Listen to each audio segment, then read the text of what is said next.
আমেরিকার প্রত্যক্ষ প্রশ্রয় গাজায় তাণ্ডব অব্যাহত রেখেছে ইসরায়েল। সবশেষ বেইত লাহিয়া সহ বিভিন্ন অঞ্চলে বিমান হামলা চালিয়ে সাংবাদিক সহ আরও ৬১ ফিলিস্তিনিকে হত্যা করেছে দেশটির সামরিক বাহিনী। গাজার সরকারি মিডিয়ার তথ্য মতে এতে ৬১,৭০০ ছাড়িয়েছে প্রাণহানি, কারণ ধ্বংসস্তূপের নিচে চাপা পড়া হাজারো ফিলিস্তিনিকে মৃত বলে ধরে নেওয়া হচ্ছে। যুদ্ধবিরতি লঙ্ঘন করে টানা ৮ দিন ধরে গাজায় হামলা চালাচ্ছে ইসরায়েল। এতে ১,২৪,০০০ মানুষ নতুন করে বাস্তুচ্যুত হয়েছে বলে জানিয়েছে জাতিসংঘ। সংস্থাটির অভিযোগ, ইসরায়েল সব ধরনের সাহায্যের পথ বন্ধ করে দিয়েছে, ফলে গাজায় মানবিক বিপর্যয় দেখা দিয়েছে।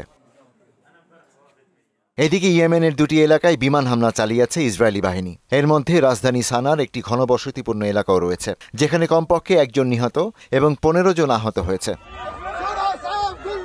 ইউরোপে হামলা করতে রাশিয়া প্রস্তুতি নিচ্ছে বলে সতর্ক করেছে পোল্যান্ড। তারা বলছে, যদি ইউক্রেন আত্মসমর্পণ করতে বাধ্য হয় তাহলে ২০৩০ সালের মধ্যে ইউরোপ আক্রমণ করতে পারে রাশিয়া। এক প্রতিবেদনে এ তথ্য জানিয়েছে বার্তা সংস্থা আনাদোলু। মেয়র একরেম ইমামোগলুকে কারাগারে পাঠানোর প্রতিবাদে রণক্ষেত্রে পরিণত হয়েছে তুরস্ক। গত কয়েকদিন ধরে প্রেসিডেন্ট এরদোয়ানের বিরুদ্ধে রাস্তায় নেমেছেন হাজারো জনতা।